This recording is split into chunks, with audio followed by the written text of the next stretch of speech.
Bonjour et bienvenue à ce webinaire de la Société Santé en français. Mon nom est Adam Berada et je serai votre hôte durant l'heure qui suit. Tout d'abord, je voudrais vous parler de la Société Santé en français qui est un regroupement national dynamique qui a pour objectif de promouvoir le développement de la santé en français pour les communautés francophones et acadiennes vivant en situation minoritaire au Canada. La société est le point de rencontre de 16 réseaux régionaux, provinciaux et territoriaux œuvrant à la concertation des partenaires intéressés à améliorer l'accès à des services de santé en français dans toutes les provinces et territoires où le français n'est pas la langue de la majorité de la population. La Société Santé en français reconnaît que ses bureaux à Ottawa sont situés sur le territoire traditionnel non cédé du peuple Anishinaabe-Algonquin, présent en ces lieux depuis des temps immémoriaux. La société honore les territoires traditionnels sur lesquels son personnel et ses partenaires vivent, travaillent et se divertissent. Aujourd'hui, nous avons donc le plaisir d'accueillir Madame Sylvie Grosjean, mais avant de la présenter, je vais vous rappeler un objectif de nos webinaires.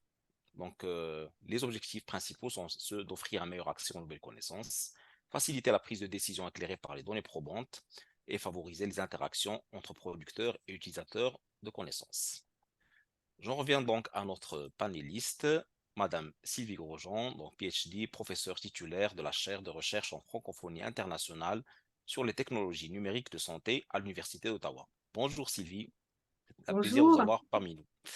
Alors, si vous me permettez, donc je vais informer nos participants en leur donnant quelques mots sur votre parcours. Donc, Madame Sylvie Grosjean est titulaire de la chaire de recherche en francophonie internationale sur les technologies numériques en santé. Elle est également directrice donc, du Comtech Innovations Labs. Ses recherches portent sur la conception et l'usage de technologies numériques de santé, par exemple les applications mobiles, les capteurs sensoriels intelligents, les plateformes d'auto-soins ou de télésurveillance. Elle mobilise des approches de design participatif ou de co-design impliquant des patients, leurs aidants et des professionnels de la santé. Il utilise aussi des méthodes d'analyse des interactions, par exemple l'analyse conversationnelle, analyse multimodale, lors de téléconsultations médicales comme ressource pour la formation des professionnels de la santé. Donc, avant de passer la parole à Sylvie, juste un peu de logistique avant d'aller plus loin. Nos participants sont sur sourdine automatiquement, mais vous pouvez quand même participer, euh, soit durant la présentation, on peut prendre vos questions et les garder pour la fin de la présentation, par écrit, donc dans la boîte de conversation chat, ou bien la boîte donc, de questions et réponses en bas de votre écran. Il y aura également deux sondages interactifs. L'un va être lancé en cours de webinaire. Il est facultatif et anonyme. Et donc, il y aura également un autre sondage à la fin, donc pour évaluer votre satisfaction. Et pour le partage de ressources, donc sachez que l'enregistrement de ce webinaire sera donc disponible après sur le site de la Société Santé en français, en même temps que la présentation donc de notre panéliste. Sylvie, merci d'être avec nous.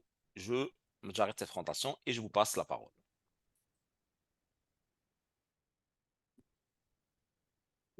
Merci beaucoup. Je vais donc partager mon écran.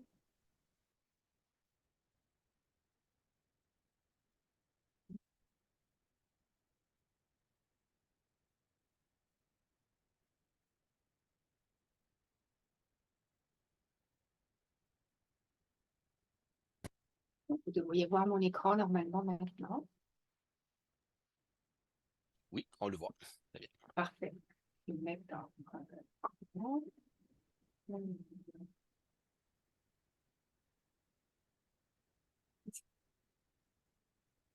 et mon ordinateur. Voilà. Alors, aujourd'hui, le webinaire va prendre un petit peu la forme d'une conférence atelier.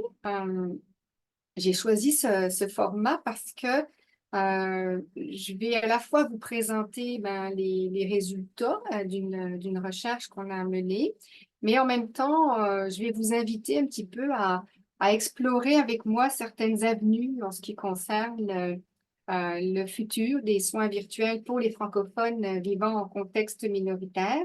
D'où le titre de la recherche à l'action, hein, au niveau du sous-titre que j'ai mis pour ma présentation. Alors, je vais partager avec vous en fait les résultats d'un projet qui a été financé par Santé Canada et le Consortium national de formation en santé.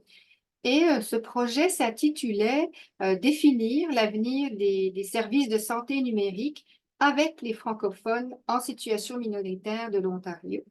Et puis, j'en profite maintenant pour peut-être saluer un petit peu mes collègues et mes assistants de recherche qui se sont engagés et ont collaboré à ce projet-là. Alors, avant de commencer, je vais prendre le temps de définir ce qu'on entend par soins virtuels et de voir un petit peu de quoi on parle quand on parle de soins virtuels. Alors, quand on regarde dans la littérature, les soins virtuels, ben, ça renvoie à l'utilisation de manière synchrone ou asynchrone des technologies de l'information et de la communication pour faciliter les interactions, fournir des services aux patients, alors à la fois pour le diagnostic, l'évaluation, le suivi, la prise en charge. Et pour mettre un peu en contexte notre projet, il faut savoir qu'en 2019, l'Ontario avait fait une annonce de sa stratégie qu'ils avaient intitulée Priorité au numérique pour la santé, dans un objectif annoncé de moderniser son système de santé et de soutenir une approche centrée sur le patient. Et dans le cadre je dirais, de cette annonce, c'est vraiment le terme de soins virtuels qui a été adopté par la province de l'Ontario pour parler de services de santé qui sont offerts via l'utilisation de technologies numériques de santé. Alors, c'est sûr que la transformation numérique des soins de santé, elle n'est pas nouvelle, hein, elle s'est amorcée quand même depuis plusieurs années, hein, et les technologies, par exemple, comme la téléconsultation ou le télésuivi, ont déjà pris leur place. Mais on voit maintenant se développer d'autres types de technologies, hein. Donc, évidemment, ce mode de prestation de soins à distance, ben, il va se décliner sous différentes formes. Ça peut être des appels téléphoniques, hein, tout simplement, mais ça peut être aussi, ben, on l'a vu avec la téléconsultation, des visites vidéo. Ça peut être des messages sécurisés, personnalisés, envoyés aux patients en termes plutôt de promotion de la santé ou prévention de la santé. Des applications mobiles de santé, des sites web. On va maintenant vers l'Internet des objets. On entend parler d'intelligence artificielle. Donc, on voit aussi qu'il y a tout un développement euh, autour de ces technologies-là qui souvent sont vues comme pouvant améliorer à la fois les diagnostics, favoriser l'autogestion de sa maladie et permettre aussi ben, des soins plus personnalisés, plus centrés sur la personne. On parle même aujourd'hui maintenant d'hôpital virtuel, hein. Donc, on voit que derrière tous ces concepts-là, ces éléments-là, l'idée qui prévaut, c'est vraiment de décloisonner le système de santé, de réduire la fragmentation de l'offre de soins et de permettre un usage des technologies numériques de santé qui contribuent à un meilleur réseau et à une mise en réseau des ressources de soins. Donc, cependant, quand on regarde la littérature sur les soins virtuels, on peut rapidement identifier des défis quant à l'implantation de ce mode de prestation de soins. J'ai fait une rapide synthèse un petit peu dans ce tableau de ce qu'on peut retrouver dans la littérature, puis j'aimerais attirer votre attention sur certains éléments. Alors, au-delà du manque d'infrastructures, hein, qui est quand même quelque chose qui apparaît assez fréquemment, un manque d'équipement, manque de politique de télésanté, les coûts, les budgets, etc. Ou alors, au niveau des problèmes éthiques, qui sont quand même des éléments souvent discutés, c'est vraiment la question aussi des risques liés aux inégalités d'accès, qui est souvent mise de l'avant, une égalité d'accès auprès de populations à la fois marginalisées, âgées ou minoritaires. C'est là effectivement que ça doit attirer notre attention. Mais aussi, il y a un flou hein, quant au type de services qui peuvent être offerts en soins virtuels et un manque de familiarité des patients avec ce type de prestation qui est offert. Alors, évidemment, parfois, on remarque une faible compréhension de ce qu'est l'offre de soins virtuels, puis on verra que quand on parle d'offre de soins virtuels pour les francophones, c'est encore plus difficile de comprendre à quelle offre on a affaire. Il peut y avoir aussi une fragmentation de l'offre de service qui fait qu'on a du mal à naviguer à l'intérieur de cette offre-là. Donc, c'est un certain nombre de défis là qu'on voit. ici et qui sont toujours d'actualité. Alors, même s'il y a quand même des progrès qui ont été réalisés, hein, parce qu'on peut faire la liste de nombreuses peut-être initiatives très très intéressantes dans les diverses provinces qui sont là pour améliorer le télésuivi à domicile ou offrir des téléconsultations, il y a quand même des enjeux pour les francophones qui ne sont pas négligeables, notamment en contexte minoritaire. Alors, si on regarde un peu la littérature grise, on peut noter un certain nombre d'inquiétudes, de défis qui touchent plus spécifiquement les francophones minoritaires. Alors là, j'en ai mis quelques-uns là, mais par exemple, le commissariat au service en français en Ontario, dès 2018, notait avoir une stratégie de développement de la santé numérique qui tient compte des différences culturelles et linguistiques des collectivités francophones. Là, ça c'est pour l'Ontario, mais effectivement, on pourrait le voir pour d'autres provinces. Un mémoire sur la santé numérique en français en Ontario en 2021 qui mentionne qu'aucune cible ou exigence en matière de services de santé numérique en français pour la communauté francophone dans le plan santé numérique de l'Ontario. Alors ça, c'est quand même intéressant de voir qu'effectivement, il y a ici un flou au niveau de ce que les soins virtuels pourraient apporter aux francophones vivant en milieu minoritaire. Donc, ça reste quand même un objet de préoccupation pour les francophones qui vivent en contexte minoritaire. Je prends pour exemple ici aussi le Conseil de santé du Nouveau-Brunswick qui a publié un rapport sur l'accès virtuel aux soins primaires en 2023 qui est très intéressant. Parce que c'est une consultation auprès du public. Donc, c'est vraiment la parole des patients, la parole du public qui est ici mise de l'avant. Et on voit, par exemple, j'ai relevé quelques points, mais il y a un manque de visibilité des services offerts en virtuel, notamment pour les francophones. L'accès aux soins virtuels dans la langue de son choix qui n'est pas toujours possible. Le manque de continuité avec les autres services de santé. Donc, on voit qu'il y a quand même un certain nombre de défis qui sont soulevés sur les modes de prestation aujourd'hui offerts. Alors, partant de ces constats, on a donc décidé de faire ce projet-là, qui était plutôt une étude un peu exploratoire pour nous amener à penser le futur des soins virtuels ensemble. Et l'idée vraiment, nous, c'était d'impliquer la communauté francophone à réfléchir avec nous autour de ces enjeux-là, et puis à essayer peut-être de dessiner de ce que pourrait être l'avenir des soins virtuels pour les francophones de l'Ontario. Alors, on avait deux questions. On avait une première question, c'était plutôt axé sur le présent. Donc, quels sont les usages des technologies numériques de santé qui sont jugés acceptables par les francophones de l'Ontario aujourd'hui? Donc, vraiment une analyse de ce qui se fait aujourd'hui. Et puis, quel usage des technologies numériques de santé devrait être priorisé à l'avenir afin de soutenir l'offre de soins virtuels pour les francophones de l'Ontario? Donc, deux questions qui vraiment étaient au cœur de ce projet. Alors, pour répondre à ces questions, on a une méthodologie, je dirais, qui s'est déroulée en 3 temps. Dans un premier temps, on a mené une enquête en ligne, un questionnaire, pour avoir une sorte d'aperçu de l'usage actuel fait par les francophones de technologies numériques de santé. Alors, cette enquête, elle se voulait, je dirais, plutôt exploratoire, afin de nous permettre quand même d'identifier peut-être des problèmes ou des inquiétudes spécifiques, mais aussi peut-être d'identifier des usages qui étaient bien ancrés, qui étaient satisfaisants. Et donc, ces premiers résultats ont donné lieu à une publication qui va sortir dans les prochains mois dans la revue Minorité linguistique et société, où on développe un peu plus en détail les résultats de cette enquête. Et dans un deuxième temps, on a mené une enquête narrative. Alors, c'est une enquête bien particulière qui se fait sous la forme du récit à compléter, donc du récit à achever. Et pour nous, c'était de pouvoir, à partir de 3 mises en récit, pouvoir identifier des trajectoires d'usage projetées. Donc là, on allait déjà dans les projections, les usages imaginés de ces technologies par les francophones. Et puis, se terminait notre méthodologie par des ateliers de co-design. Et donc, l'idée, c'était vraiment de pouvoir euh, demander à des francophones de venir explorer avec nous à travers des scénarios de ce que pourrait être le futur des soins virtuels pour eux.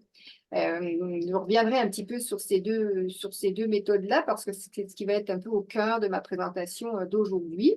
Et puis, ces ateliers de co-design vont se terminer là au mois de mai, un petit peu par une activité publique dans le cadre du congrès de l'ACFAS qui va avoir lieu à l'Université d'Ottawa et qui c'est une activité qui va s'appeler des bulles pour ma santé où évidemment les résultats de notre recherche sont transformés dans une bande dessinée qui soulève un certain nombre d'enjeux et qui, à travers cette activité publique, on va inviter évidemment la communauté à venir dialoguer avec nous autour de ces résultats-là.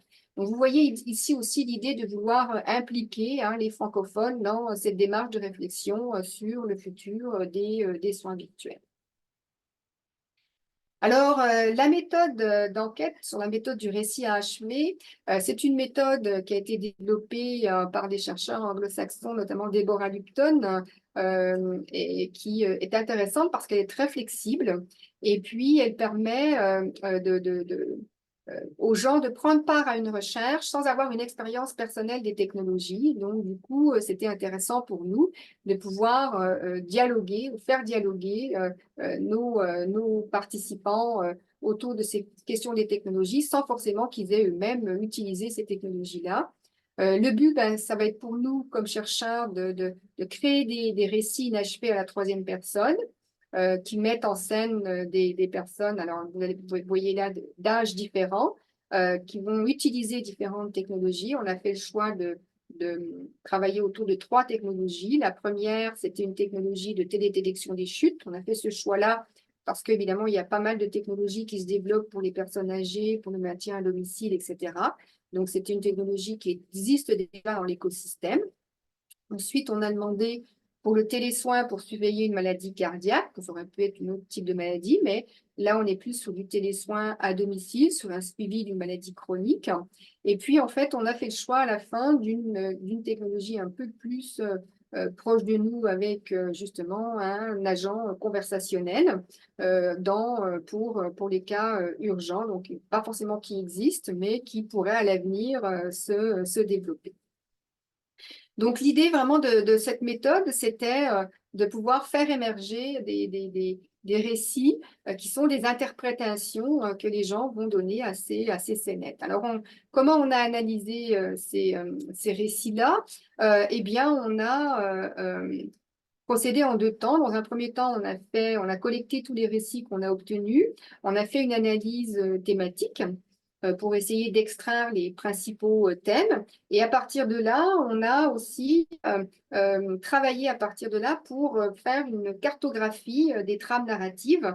Donc, on a essayé de révéler des trajectoires d'usage qui sont mises en récit. Et pour chacun des récits, on a essayé de voir un petit peu quels étaient les scénarios qui se déclinaient et s'il y avait des similitudes entre nos scénarios. Alors, cette démarche d'analyse-là, elle nous a permis d'identifier des préoccupations, des sentiments, des représentations propres à une communauté et surtout de révéler des trajectoires d'usage de ces technologies-là qui pouvaient être imaginées par nos répondants. Alors voilà un petit peu un exemple de trame narrative que ça nous donne, que je vais détailler ici. C'est vrai que l'analyse de ces récits, elle a permis de révéler comme ça un petit peu 3 moments forts dans l'utilisation de ces technologies-là pour les soins virtuels. Un premier moment qu'on a appelé des forces affectives initiales. Ça veut dire que ce qui est intéressant, c'est que dans chacune des récits, dans chacun des récits qu'on a eus, on pouvait voir qu'il y avait une forme d'ambivalence par rapport à ces technologies-là. À la fois, elles sont porteuses d'espoir, mais aussi elles sont porteuses d'inquiétude. Il y a toujours cette ambivalence qui s'exprime dans nos narrations. Alors, c'est intéressant parce que ça veut dire qu'effectivement, il va falloir aussi prendre en compte cette ambivalence-là et pour que cette ambivalence, eh bien, elle puisse se transformer en peut-être une trajectoire plus positive, il va falloir accompagner les gens. Alors, Quand on parle de force affective, en l'occurrence ici, ce sont des émotions, hein, des inquiétudes, des hésitations, du stress qui vont freiner la personne à utiliser cette technologie-là ou la pousser plutôt à agir et à l'utiliser. Ensuite, dans les histoires qui sont partagées, il y a souvent des conditions qui sont mises en place pour faire en sorte que cet usage-là il soit plutôt positif, plutôt négatif. Et ce qu'on a identifié comme condition, alors là, par exemple, l'exemple de, de la cartographie ici que vous avez, c'est l'exemple pour le télésoin où là, par exemple, on nous dit Maria a beaucoup de difficultés à utiliser le système de télésoins à domicile, donc elle appelle souvent son fils pour l'aider, et son fils, armé de patience, continue à l'aider puisqu'il y voit les bienfaits du système.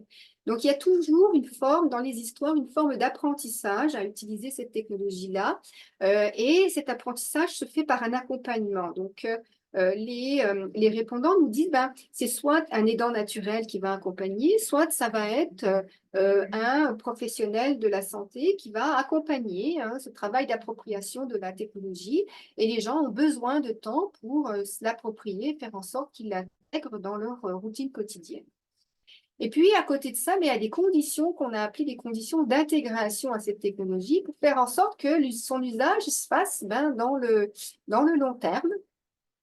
Et là, ce qui va être important, c'est d'une part un accès à un service en français, donc effectivement faire en sorte que d'une part la technologie soit disponible en français, mais aussi que la technologie s'intègre dans un service qui existe déjà, dans une offre de service qui existe déjà, et qu'elle permette de garder un contact avec une infirmière ou avec un médecin. Donc, il y a un suivi médical hein, qui est en français, qui est associé aussi à cette offre de télésoins.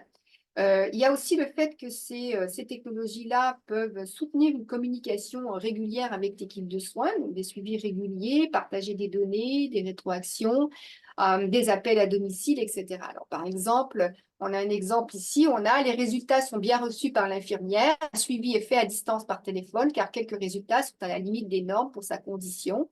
Donc ça, dans l'histoire. Comprenant l'importance des services en français, le fils appelle l'infirmière qui suit Maria à distance et apprend qu'elle est francophone, et là, en l'occurrence. Donc, on voit cette importance d'avoir des conditions qui vont favoriser justement l'usage de ces technologies. Et au final, eh bien, nos histoires se terminent par, j'ai envie de dire, une issue qui va impliquer des conséquences sociales. Et c'est là où c'est intéressant, c'est que les conséquences sociales peuvent être positives ou négatives. Donc, dépendamment si les conditions d'accessibilité et d'appropriation sont là, eh bien, soit effectivement la technologie va générer du stress hein, ou au contraire un abandon dans le temps. Par exemple, là, on avait Maria est stressée par le bip, elle a envie de prendre son temps. C'est pas un bip qui va dicter sa vie, elle sait qu'est-ce qu'elle doit faire. Plus l'infirmière ne répond jamais à ces questions car elle est toujours débordée. Donc, c'est intéressant pour nous de voir que pour que cette technologie-là, eh bien, elle puisse avoir un bénéfice hein, pour le patient, eh bien, il faut d'une part qu'elle soit conçue de manière à ne pas être une technologie qui génère du stress, mais en même temps qu'elle s'intègre, j'ai envie de dire, dans une infrastructure humaine et qui est des humains qui soient là aussi pour aider, pour accompagner le patient dans la prise en charge de l'usage de cette technologie. Et enfin, bah, parfois, il y a des usages qui sont très heureux. Hein, en l'occurrence, certains vont voir qu'en utilisant cette technologie, eh bien, ça les motive à continuer à prendre en charge leur santé, etc., etc. Donc, je vous ai mis quelques autres exemples de gens ici. Les gens, c'était la personne qui avait la télédétection des chutes, hein, où on a quelques exemples de récits où là, où Jean aura de la difficulté à utiliser le système.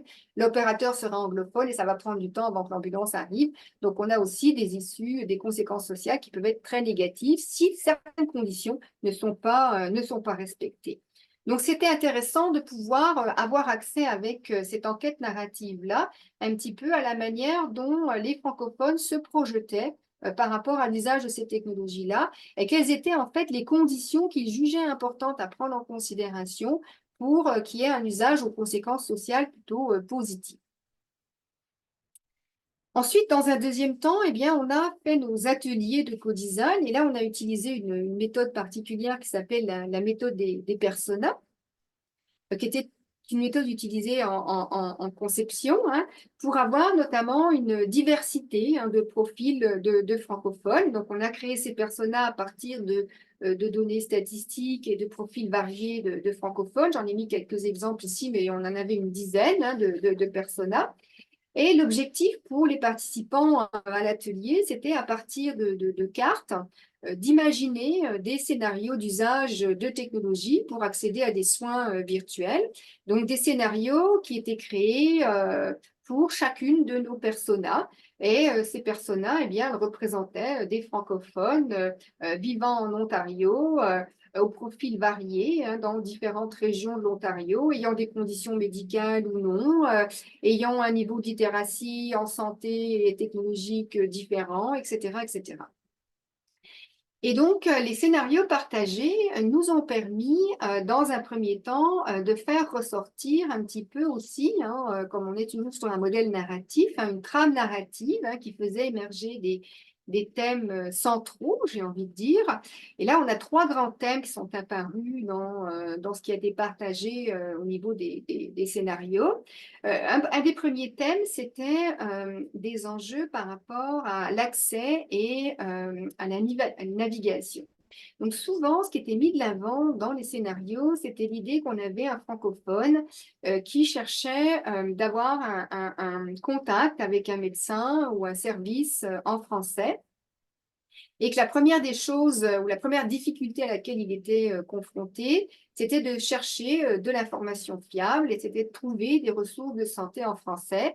Et nos scénarios mettaient souvent en scène un point de départ où l'offre était très fragmentée, où c'était difficile de s'y repérer. Et donc, du coup, ils créaient des scénarios où les technologies pouvaient faciliter l'accès à des services de soins virtuels en français et puis accompagner la navigation dans une offre de service qui pouvait être parfois difficile à repérer. Donc, c'était vraiment un premier thème assez important. Là, j'ai mis un exemple ici où Thomas, c'était une de nos personas, c'était un jeune homme qui avait des problèmes de santé mentale et donc qui cherchait à pouvoir gérer son problème d'anxiété. Et dans le cadre de ses recherches, il se connecte à un site de téléconsultation qui lui permet de parler à un médecin francophone. Donc, c'était une des histoires partagées qui mettait de l'avant l'importance d'avoir, je dirais, un accès facile et après une navigation qui peut se faire au niveau des différents services. Le deuxième thème qui est ressorti des histoires, c'est que la technologie, effectivement, va favoriser un premier contact avec un professionnel de santé francophone, mais qu'ensuite, elle se doit d'être là pour soutenir une meilleure coordination des soins, mais surtout une continuité des soins. Donc, c'était vraiment cette idée de pouvoir faire en sorte que même si j'ai une téléconsultation avec un médecin et que j'ai besoin de voir un physiothérapeute, ben, ce lien va se faire en douceur, cette coordination des soins va se faire en douceur et qu'en plus de ça, il y a possibilité, si par exemple mon physiothérapeute me recommande, en l'occurrence, dans certains contextes, et recommander le physiothérapeute un programme de physiothérapie à la maison, etc., ben, pouvoir accéder à ce programme-là assez facilement. Alors là, par exemple, j'ai l'histoire, c'est l'histoire de Sophie qui avait un petit garçon dans l'histoire qu'ils inventaient, elle avait un petit garçon qui avait des problèmes d'orthophonie et le médecin lui suggère des sessions éducatives, d'écoute active pour... alors, lui avait un problème d'audition pour entendre. Et puis, il lui proposait aussi pour son orthophonie d'avoir d'accéder à un petit robot. Alors évidemment, on est dans les soins virtuels du futur, hein, donc ce petit robot, pour, fallait pas qu'il soit trop cher. Donc, c'était intéressant de voir aussi comment dans les histoires, ils prenaient en compte la question du coût aussi. Et donc, ils imaginaient dans le scénario le fait de pouvoir avoir des prêts en bibliothèque, de quartier ou à l'école ou dans des centres communautaires. Donc, quand on parle de continuité des soins ou de coordination des soins dans les scénarios qu'on avait, c'est pas uniquement je dirais, le côté médical du soin, mais c'est aussi le côté social. Hein, donc, c'est une prise en charge aussi, pouvoir avoir accès à des technologies au sein de la communauté. Imaginons par exemple programme de thérapie virtuelle qui pourrait être accessible pour quelqu'un dans son centre communautaire ou des choses comme ça pour en limiter le coût pour les familles. Alors ça, c'était intéressant aussi de voir cette dimension-là qui transparaissait des scénarios. Et finalement, un dernier thème qui était le fait que c'était important pour pouvoir justement permettre une coordination, une continuité des soins, et bien qu'il y ait des données qui sont produites, qui sont partagées et qui permettent une meilleure communication entre le patient et le médecin, mais aussi entre les différents professionnels de la santé entre eux. Et donc, toute cette question de la collecte de données et du partage de données qui transparaissait dans les scénarios. Donc, on voyait voir se profiler, j'ai un modèle de soins virtuels qui prenait en compte trois éléments importants, les enjeux d'accès et de navigation, les enjeux de coordination et de continuité des soins, mais aussi les enjeux par rapport au partage de données de santé. Alors, je dirais, j'ai envie de dire que ces résultats-là nous ont amenés à réfléchir un petit peu à ce que pourrait être, de manière synthétique, hein, un idéal. Donc, peut-être l'idéal comme ça un scénario idéal lorsque l'on parle de soins virtuels. Et donc, ces différentes analyses à la fois des récits à achever et des ateliers de co-design, eh bien, ça nous a permis de construire ce scénario idéal et de faire ressortir le rôle joué par les technologies numériques de santé dans l'offre de soins virtuels. Alors, tout d'abord, vous voyez, quand on parle de soins virtuels avec nos répondants, eh bien, dans les différents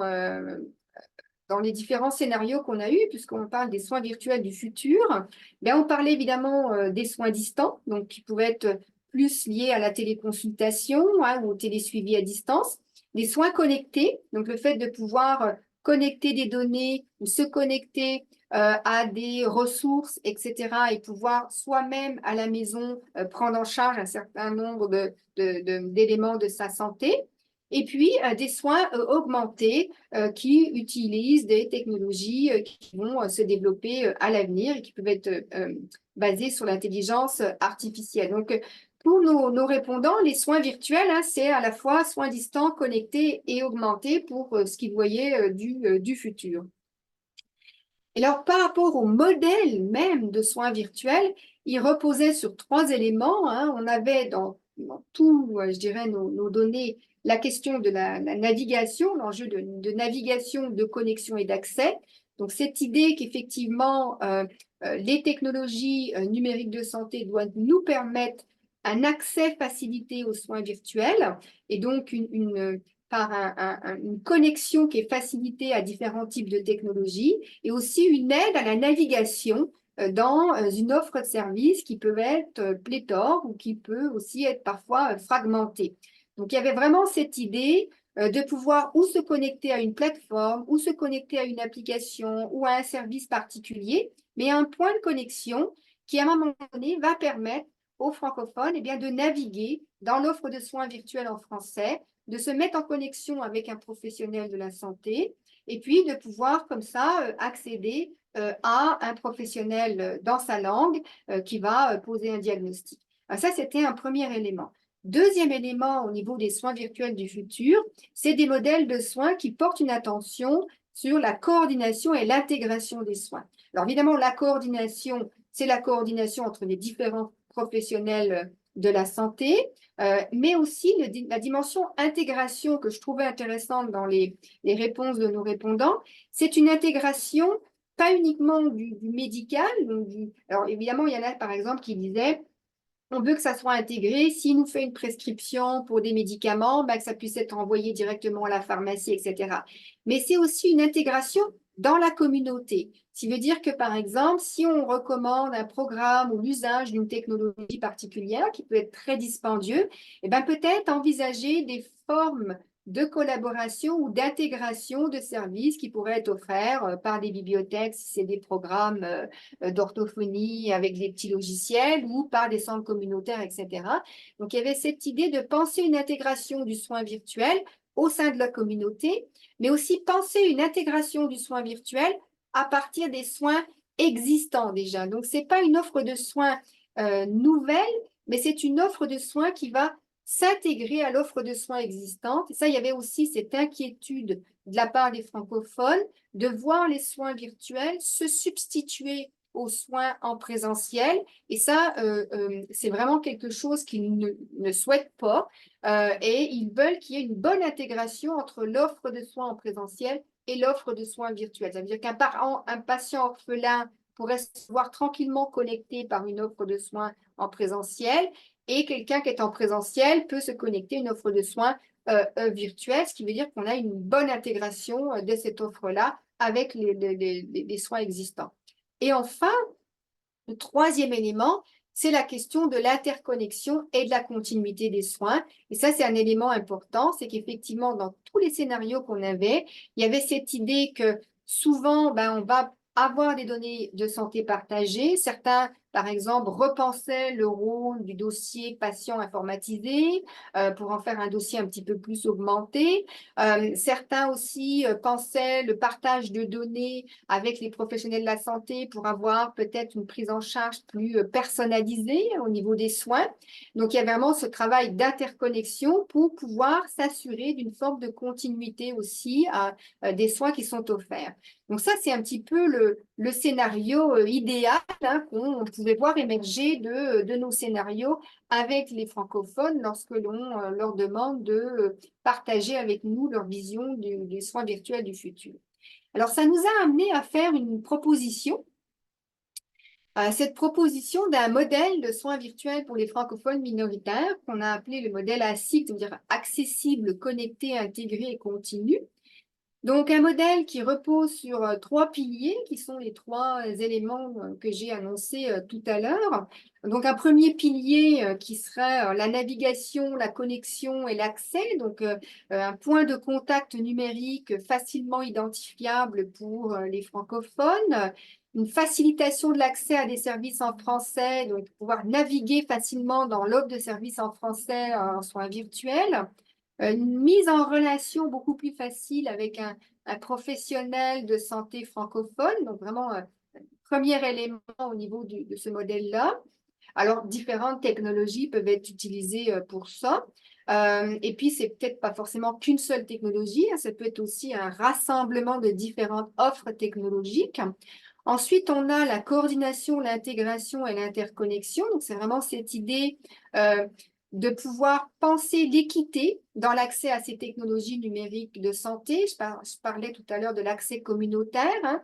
Ça se peut qu'à l'avenir, il y a si on demande à quelqu'un d'utiliser une application mobile pour son diabète ou pour d'autres maladies chroniques, si on demande à l'avenir, on conseille à une famille, à un enfant de suivre un programme d'orthophonie assisté d'un petit robot ludique, ou etc., il faut que peut-être on pense l'accès communautaire, qu'on pense l'accès facilité à ces ressources-là. Alors, ça, c'est un élément aussi à penser, comment mieux intégrer ces soins virtuels-là avec ce qui peut être offert au sein de la communauté, mais aussi co-développer une infrastructure technologique et humaine. Alors, ce que je veux dire là, c'est aussi une intégration des soins dans l'offre de soins existante. Donc, ce n'est pas quelque chose qui va remplacer l'offre de soins existante, mais qui va devoir s'intégrer à l'offre de soins existante. Et là, ça exige peut-être de repenser la manière de structurer l'offre de soins existante. Ça va probablement reconfigurer aussi le travail des soins parce qu'il faut intégrer ces technologies-là dans l'offre de soins. Ça veut dire qu'on va peut-être voir émerger de nouvelles professions ou se transformer certaines professions. Par exemple, pour peut-être des coordonnateurs de soins virtuels qui vont apparaître et qui n'existaient pas aujourd'hui, etc. Et puis enfin, le troisième pilier qui est partage, communication et continuité. Donc peut-être là, ce qui reposerait plus spécifiquement sur une infrastructure technologique qui permet le partage de données de santé. Alors, on avait dans nos exemples le rôle que pourrait jouer le dossier patient informatisé, etc. Donc ça, c'est des éléments. D'autres aussi pour assurer la continuité des soins et une personnalisation de l'offre de soins, comment on peut mieux utiliser toutes ces données qui sont collectées par les par les technologies pour mieux personnaliser les soins. Et puis surtout, développer ce qu'on a appelé un soin bienveillant connecté, hein, c'est cette idée que on dit toujours la technologie est froide, hein, et le soin c'est chaud. Eh bien, il y a possibilité de développer du soin bienveillant et connecté en s'assurant aussi qu'il y a un suivi personnalisé, qu'il y a un humain derrière la technologie qui est là aussi pour répondre à certaines questions. Alors, dans l'offre de soins virtuels du futur, hein, on avait plusieurs scénarios. On avait des scénarios de soins distants, connectés, bienveillants. Là, c'était des services à domicile pour les personnes âgées, par exemple. On avait des exemples de soins connectés, augmentés, de soins d'orthophonie virtuelle accessibles au sein de la communauté, personnalisés avec des technologies un peu innovantes. On avait du soin connecté personnalisé en santé mentale. Donc, on avait différents scénarios. Mais vraiment, l'idée, c'était dans ces scénarios-là de faciliter l'accès à ces technologies, faciliter aussi la connexion avec des professionnels de santé francophones, intégrer ces soins virtuels à des soins existants, mais aussi au sein de la communauté, et surtout permettre une continuité des soins, parce qu'il y a une inquiétude, et notamment par rapport au service de téléconsultation, hein, d'avoir une téléconsultation de 15 minutes finie, et puis après ça, eh bien, il n'y a plus de suivi qui n'est fait. Donc là, vraiment, l'importance de la continuité des soins. Donc voilà un petit peu le modèle de soins virtuels pour les francophones qui est proposé. Et ça me permet de terminer, j'ai envie de dire, et d'avoir la partie un petit peu plus discussion avec vous. Donc, répondre à la fois à vos questions et peut-être aussi vos commentaires, si vous avez des commentaires à faire sur ce que vous venez d'entendre. Mais une question que j'ai envie de vous soumettre, hein, parce qu'on en est là rendu aujourd'hui, c'est quels sont les éléments qui peuvent faciliter ou limiter l'implantation d'un modèle de soins virtuels accessible, connecté, intégré et continu pour les francophones minoritaires. Donc, c'est un modèle un peu idéal qui a été évidemment décrit par nos participants, mais si on se confronte à la réalité aujourd'hui et qu'on a envie de faciliter l'implantation d'un tel modèle, eh bien, qu'est-ce qui pourrait le faciliter? Qu'est-ce qui pourrait en limiter l'implantation? Donc, je vais arrêter mon partage d'écran ici.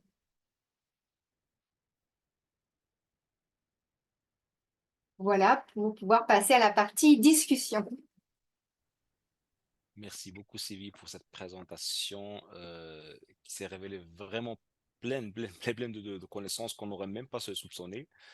Personnellement, moi, je n'aurais jamais cru qu'il y avait autant de travail et de détails à retenir au niveau des soins virtuels. On pourrait s'imaginer naïvement les soins virtuels comme étant une simple relation à distance via la technologie entre un patient donc, et son praticien, mais on découvre qu'il y a beaucoup d'autres paramètres donc, à tenir, dont on doit tenir compte. Alors, nous allons ouvrir la discussion avec un tableau blanc. Je vais demander l'aide de ma collègue Serivan en backup. Est-ce que tu peux ouvrir le tableau blanc, s'il te plaît?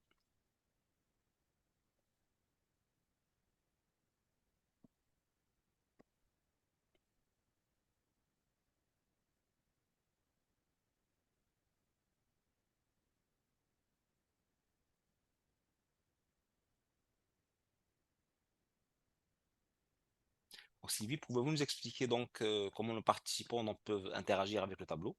Oui, c'est ça. Donc, il y a deux questions donc en lien un petit peu avec ce que je viens de présenter. Donc, présenter un petit peu un modèle idéal hein, issu des résultats de la recherche. Et j'aimerais peut-être entendre nos participants sur quelles sont les barrières qu'ils identifient à l'implantation d'un tel modèle hein, pour les francophones minoritaires et quels sont les éléments qui, à leur avis, pourraient faciliter l'implantation d'un tel modèle. Donc, c'est un petit peu, je dirais, pour poursuivre la discussion autour de cette proposition-là. Alors, ils peuvent aussi, c'est possible aussi de partager une expérience parce que peut-être que certains, dans leur propre province ou ailleurs, ont pensé à un modèle et ont fait des projets pilotes qui peuvent aussi nous partager ou des expériences aussi qui peuvent être partagées. Alors, nous avons Madame Michel Dorian, donc, qui a levé la main. Donc, je vais Oui. lui donner la parole. Alors, on va laisser la Est-ce que parole à vous Michel. m'entendez? Oui, on t'entend Oui, très on vous bien, entend, Michel. Michel. Parfait. Donc, désolée, je suis sur mon téléphone parce que j'ai pas accès à Zoom sur mon portable, mais vous me voyez pas, je pense, hein? Non, mais on Non. t'entend très bien. OK, parfait. Donc, effectivement, moi, j'ai une expérience en tant que clinicienne physiothérapeute et j'ai aussi une expérience en tant que chercheuse. Donc, je m'intéresse aussi à la satisfaction des patients professionnels de la santé par rapport à plus le volet téléconsultation en contexte francophone minoritaire. Donc, tout ça pour dire que moi, l'une des barrières qui m'interpelle le plus, c'est vraiment la complexité de la littératie en santé numérique. Puis c'est ce qui a été nommé non seulement par les patients, mais par les professionnels de la santé. Donc, on oublie peut-être parfois que les professionnels de la santé sont parfois ce qu'on appelle des immigrants numériques. Donc, ils n'ont pas tous été habitués à utiliser la technologie à un très jeune âge, puis ils sont pas toujours à l'aise non plus d'utiliser cette technologie-là, ce qui fait en sorte que les patients nécessairement n'ont pas cette offre de service. Donc, pour moi, ce serait la grande barrière. Et aussi au niveau des facilitateurs, ça serait justement la formation des professionnels de la santé, une formation qui est adéquate, adaptée, réfléchie pour qu'ils puissent aussi être à l'aise d'offrir ce service-là aux patients, à leur clientèle. C'est Mais je c'est pense que un c'est... Oui, vas-y.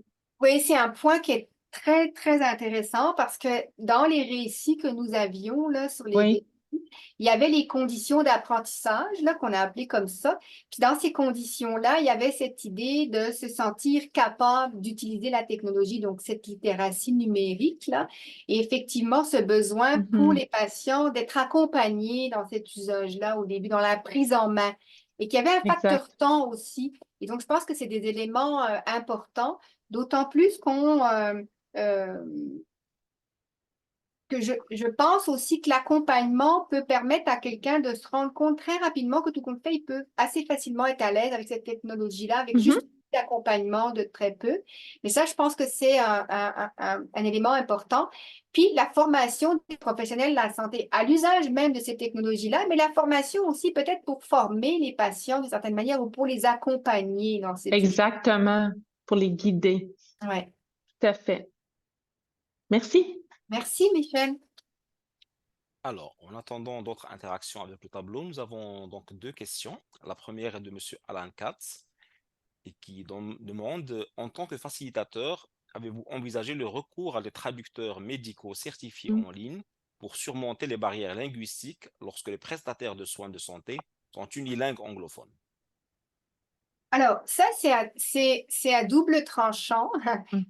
Parfois, bon, quand il n'y a pas d'autre choix, les francophones vont prendre le choix du traducteur.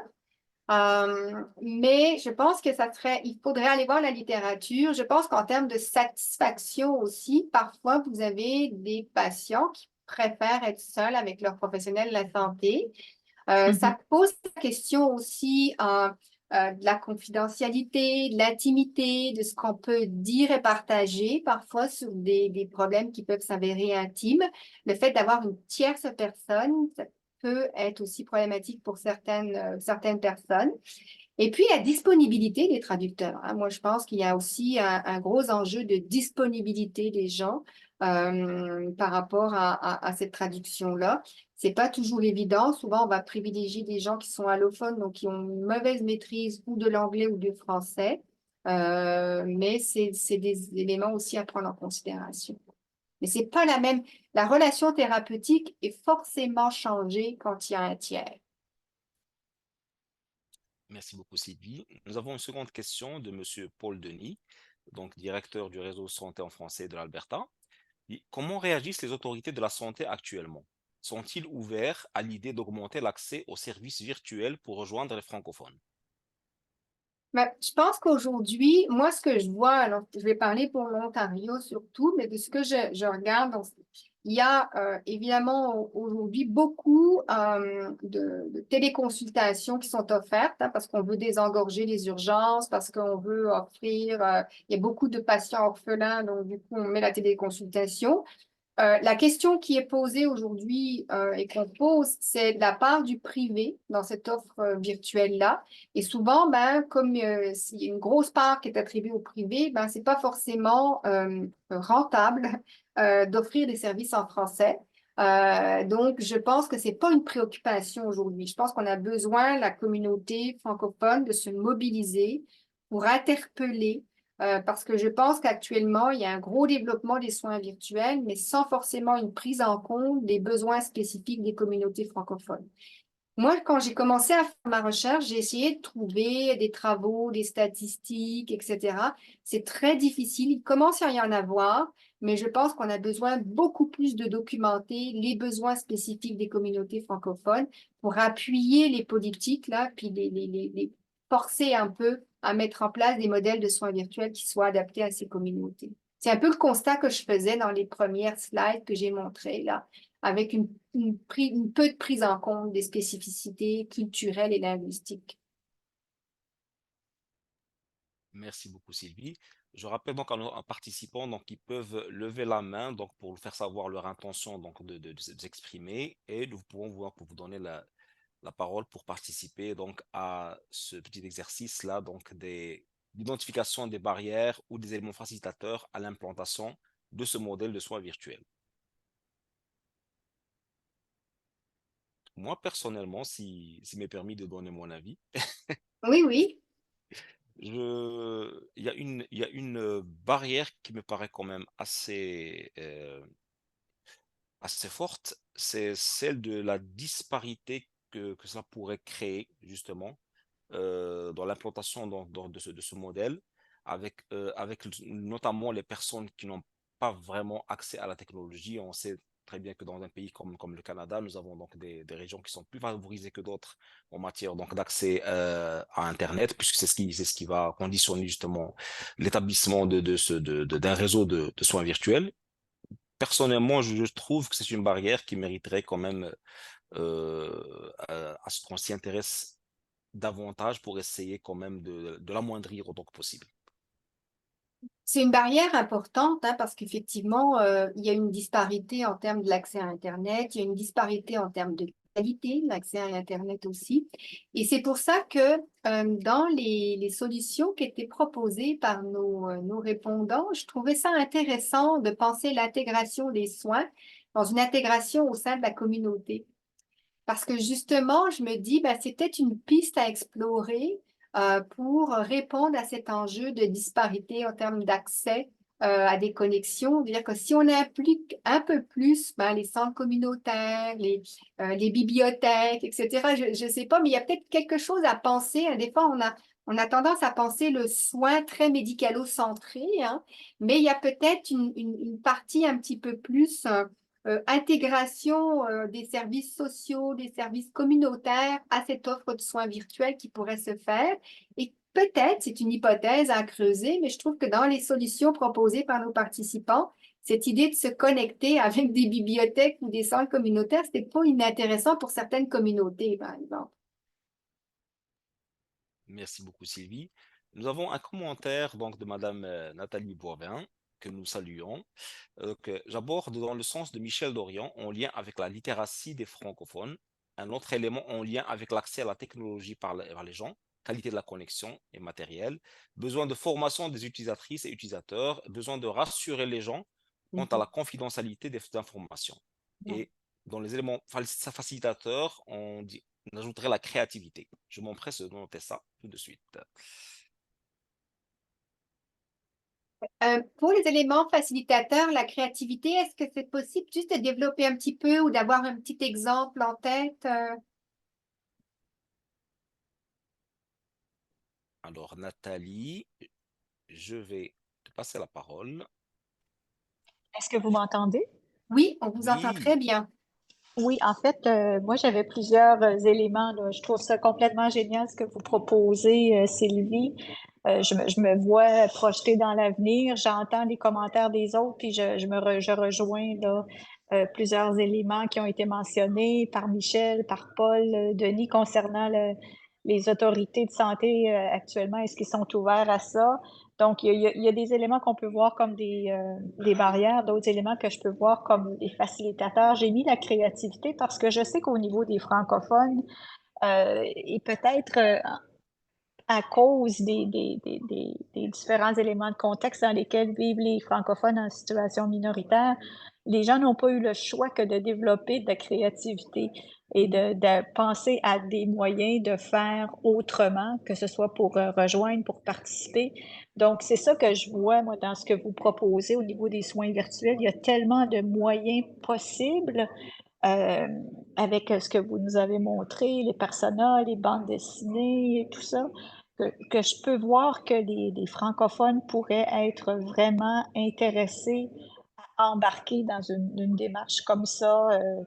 Je pensais à en tout cas, des mises en situation que vous nous avez présentées qui reflètent vraiment leur situation, donc pourraient permettre aux gens de se retrouver, de voir un peu comment ils pourraient eux-mêmes imaginer comment ça pourrait être fait autrement. Est-ce que c'est... en tout cas, je trouve que les francophones ont habituellement un très fort, beaucoup de créativité, donc je vois là un élément facilitateur. Oui, et puis moi j'ai été très agréablement surprise des scénarios imaginés. Et effectivement, de voir qu'ils ils ont fait preuve aussi de beaucoup de créativité quand ils imaginaient des scénarios, puis ce qui nous a permis de voir des pistes qu'on n'avait pas forcément imaginées au départ, hein, des éléments comme ça. Par exemple, certains disaient, quand on développe beaucoup dans les universités hein, des programmes pour nos francophones. Moi, je pense à des collègues qui ont développé des programmes en physiothérapie, qui ont développé des programmes de formation pour des infirmières en téléconsultation, etc. Et je me dis, peut-être qu'il y a possibilité à un moment donné de fédérer un peu ça et de les rendre plus accessibles à d'autres communautés, à d'autres. Et donc, peut-être qu'on a un effort aussi à nous quand il parlait dans les scénarios de partage de données et d'informations, c'est peut-être aussi faire en sorte que ce qui se crée, peut-être à un moment donné à un niveau local, puisse être partagé ailleurs à d'autres et que d'autres puissent y avoir accès aussi. Et ça, cette notion-là, je la trouvais aussi intéressante parce que moi, je me rends compte qu'il y a beaucoup de projets qui se mettent en place des fois, mais que peut-être on devrait pousser le partage de nos projets et de nos bonnes actions quelque part, de nos projets qu'on trouve bons pour nos communautés francophones. Alors, j'ai vu qu'il y avait une main, c'est Marie-Claude. Oui, tout à Oui, fait. bonjour. Est-ce que vous m'entendez? Oui, on vous entend très bien, Marie-Claude. Oui, bonjour. Merci beaucoup pour cette présentation, Dr. Grosjean. Je vais vous partager deux exemples qui vont dans les facilitateurs. Un, c'est un soin virtuel à domicile que j'ai moi-même vécu en soutenant mon père qui avait eu une chirurgie cardiaque. Et la chirurgie cardiaque a lieu à 5 ou 6 heures de route. Donc, complètement au sud de la province et moi, je suis au nord du Nouveau-Brunswick. Alors, si je n'avais pas été là en tant que soutien pour mon père, moi, je suis infirmière, donc je connais déjà la techno virtuelle et les soins cardiaques, mon père n'aurait pas pu accéder à ces soins virtuels à domicile. De un, il n'aurait pas trop su comment organiser l'oxymètre, tout comment organiser la tension artérielle et puis aussi comment accéder virtuellement à l'infirmière du centre de cardiologie. Donc, un facilitateur, il faut avoir quelqu'un qui accompagne et qui soit connaissant aussi de la technologie. Ça, c'est pour à domicile. Je suis aussi gestionnaire d'un centre de santé communautaire. Je suis très contente que vous en avez parlé des centres communautaires parce que justement, nous sommes en processus de mettre en place des soins virtuels pour la télépneumologie parce que nous n'avons pas de pneumologue dans notre région. On vit dans une région rurale et j'ai un pneumologue qui est désireux de faire de la télémédecine pour accommoder nos gens de la région ici pour qu'ils évitent de se rendre à Bathurst où lui pratique. Donc, ce qui facilite, c'est que moi, je suis déjà organisée, toute mon infrastructure est en place. J'ai aussi la collaboration d'une inhalothérapeute qui fait déjà de la télépneumologie avec un autre médecin dans le sud de la province, mais dans un contexte hospitalier. Mais elle vient chez nous au centre de santé une fois par semaine. Donc, facilitateur ici, c'est d'avoir l'infrastructure en place, d'avoir la collaboration active des professionnels de la santé qui peuvent travailler en collaboration avec une certaine spécialité. Ma grosse barrière, je vais vous le dire, ça fait au moins 1 an qu'on essaie de trouver un temps pour que toute l'équipe, l'inhalo, le pneumologue, le soutien technologique, les gens qui s'occupent de toute les soins virtuels dans mon coin, là, puis dans mon centre, on n'arrive pas à se trouver un moment en raison de la surcharge du pneumologue parce qu'on est tellement en manque criant de spécialistes dans le Nord qu'on n'arrive pas à trouver. Alors, on est prêt depuis 1 an à accueillir, mais on n'a pas encore été capable d'arriver à l'étape finale de « OK, c'est comme ça qu'on part ». Alors ça, c'est une barrière. C'est la disponibilité des gens qui sont des gens importants là, pour mettre en place un télésoin. Mais c'est des points extrêmement importants que vous partagez avec nous. Par exemple, toute la question des facilitateurs, quand vous dites, ben, j'ai aidé mon père pour se repérer dans les soins virtuels. Je pense qu'on a un gros travail à faire. Il y a un gros travail à faire de mise en visibilité de cette offre-là, d'expliquer aussi aux gens qu'est-ce que c'est, comment ils peuvent y accéder. Etc., etc. Et je pense que ça, il y a un gros travail à faire parce que vous avez beaucoup de gens qui savent même pas que ça existe et qui ne vont même pas le demander parce qu'ils savent pas que ça existe. Donc, je pense qu'on a un gros travail d'information, de promotion et d'accompagnement à faire. Puis, comme vous le dites, hein, il y a des facilitateurs. Alors, quand la personne a des membres de la famille qui peuvent faciliter, c'est bien, mais pensons aux gens qui sont isolés socialement, là. Tu sais, s'il n'y a personne pour les guider dans ça, donc il y a quand même un gros travail à faire à ce niveau-là. Ça, je pense que c'est un point important. Puis quand vous soulignez une barrière par rapport en termes, vous avez toute l'infrastructure, hein, mais il vous manque les ressources. Et je pense que ça va être un gros défi à l'avenir, hein, les ressources de professionnels spécialisés, francophones ou francophiles, hein, capables d'intervenir auprès des francophones. Et là, il va falloir trouver en termes d'innovation, hein, comment justement augmenter notre bassin de ressources potentielles, parce que ça peut être un frein à l'implantation d'un modèle de soins virtuels, oui, effectivement. Oui. Alors, je m'excuse parce que le temps nous fait un peu défaut, qu'on a dépassé un peu la limite de temps du webinaire. Bon, oui. Et donc, je rassure de tous les participants qui nous ont donc soumis leurs commentaires par texte. Ils seront retranscrits dans le rapport final du webinaire et envoyés à Madame Sylvie Grosjean donc, pour les besoins donc, de l'étude.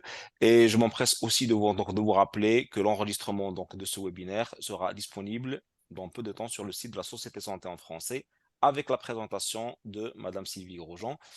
Et j'en profite aussi donc, pour vous remercier de votre présence et de votre intérêt donc, pour ce webinaire et pour le sujet qui a été donc, exposé. Merci à Sylvie pour cette excellente et complète présentation qui ouvre quand même bien des perspectives pour l'avenir des soins virtuels au niveau donc, de nos communautés francophones. Un grand merci à tous nos participants donc, d'outre-mer et qui aussi donc, nous accompagne malgré donc, les différences de fuseau horaire. Et je vous souhaite une très bonne journée et à très bientôt dans un nouveau webinaire de la Société Santé en français. Merci tout le monde Merci. Au et au revoir. revoir.